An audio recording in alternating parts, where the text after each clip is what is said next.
That's a fear everyone has. While the community poll does its work, make sure you vote. I think it's time to head to the open seas in search of a new beastie. Directed by Stephen Sommers, who would go on to direct Van Helsing and The Mummy, Deep Rising is a 1998 action horror movie about a crew of hijackers being ferried to a cruise ship, the Argonautica, in the South China Sea, only to board and find the ship deserted. It doesn't take long before they come face to face with the reason for the desertion, a massive creature known as the Octalus. The film has a pretty great cast, including Treat Williams, who I always confuse with Nathan Fillion, Famke Janssen, and Kevin J. O'Connor. There's a lot of other people, but it's not why we're here. Right off the bat, we get an idea of the inspiration behind the film, with the name of the ship being the Argonautica, which was a Greek epic that told the tale of Jason and the Argonauts and their search for the Golden Fleece. While in the original poem it was just a standard dragon, in the 1963 film Jason and the Argonauts, the dragon is reimagined into more of a hydra with some awesome stop-motion work by the man, the myth, the legend, Ray Harryhausen. This hydra version is likely the inspiration behind the many-mouthed Octalus. This is a random side note, but the Octalus kind of gives me Yog Saron vibes. Even though World of Warcraft's old gods are inspired by H.P. Lovecraft's works, it feels like someone took a little inspiration here. The film failed in the box office, but has gone on to become a cult classic, and damn it, does it deserve it. Without further ado, let's take a look at the body-regurgitating, massive toothy tentacles, creature that makes you feel like you ate too much Taco Bell, the Octalus. Alright, I'm just gonna say it. It's an octopus. That might be a bit much seeing as octopi have 8 arms and the Octalus has, well, we really don't know. It has a lot of arms. The Octalus is a massive creature whose primary body sits around 30 to 35 feet. If the tentacles were included, it would be hundreds of feet long. It's theorized in the film that it lives in the deep ocean and may have resulted from deep sea gigantism.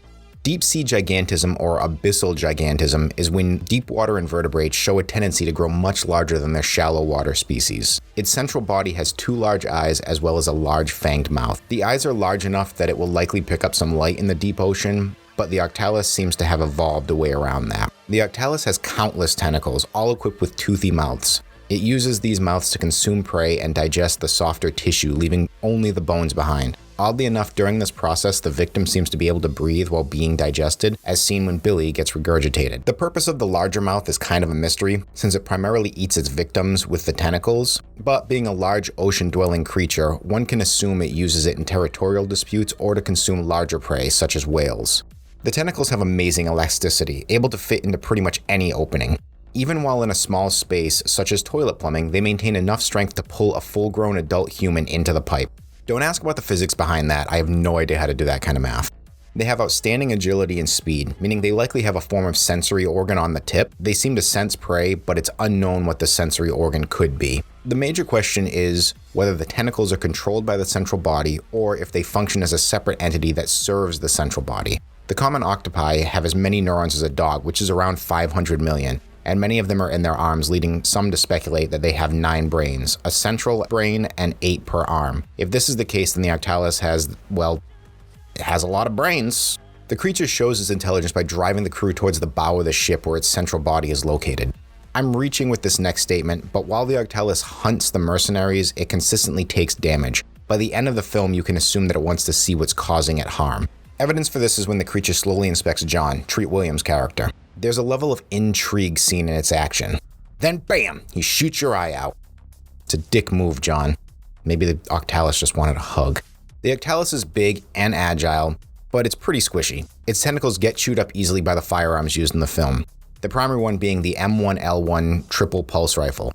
The M1L1 triple pulse rifle prop was built on the casing of the Calico M955A, which fires 9mm rounds. However, in the film, we can see a close-up of spent casings that appear to be 5.56 NATO rounds. That being said, the creature does take considerable damage from 9mm rounds when fired from the sidearms found in the film. It can take damage from stabbing and slicing weapons, and of course it's susceptible to our old friend fire, and by proxy, explosions.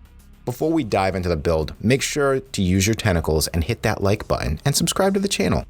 Okay, let's take a look at the Titanic Octalus and see how it fits into the tabletop. The Octalus, gargantuan beast, unaligned, armor class 12, hit points 227, speed 30 feet, swim speed 70 feet, 30 strength, 23 dex, 25 con, 11 int, 10 wisdom, 5 charisma, saving throws strength and con, damage vulnerabilities, fire, piercing, lightning. Senses blind sight, dark sight, and tremor sense up to 120 feet. It doesn't speak any languages and it's a challenge rating of 12. The Octalus's traits are Pernicious Hunter. The Octalus has numerous tentacles and knows how to use them. While rooted in one location, the Octalus can send its tentacles up to 200 yards in search of prey. Each tentacle functions as a separate monster. See Octalus Tentacle for the stat block. Intimidating Presence. Players within 50 yards of the Octalus must make a Constitution saving throw, DC 17, or be frightened.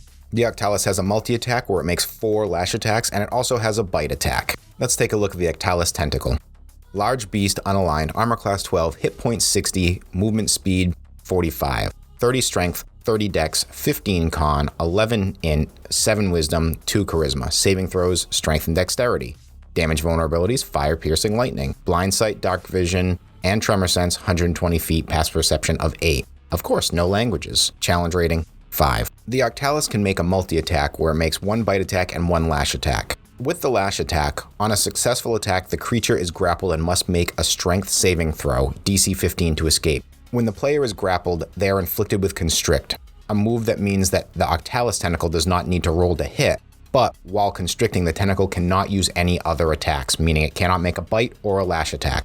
The last ability to talk about with the tentacle is Regurgitate, which can be used once per day. The Octalus tentacle chooses a creature within range and regurgitates its prey at them. The target must make a dexterity saving throw or take 1d6 acid damage. The regurgitated prey will proceed to walk around with the movement speed of 15 feet for 3 turns, pursuing the nearest target. Upon contact with the regurgitated prey, the target takes 1d6 acid damage.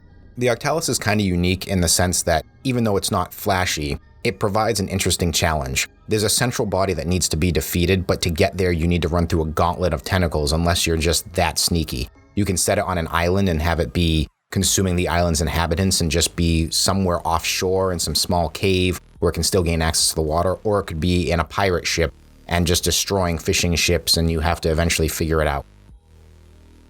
This movie becoming a cult classic warms my heart. I saw this in theaters with my mom as a kid and thought it was amazing. But when you're a kid, watching a giant octopus eat people is always going to be cool. This film's acting, story, setting, and strange little twist ending that was speculated to link it to King Kong and Skull Island are excellently done.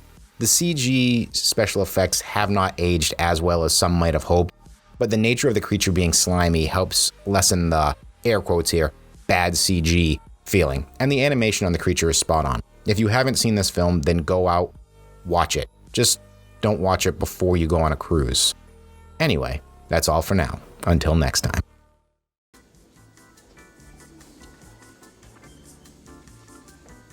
What the hell is that? Girl from Ipanema?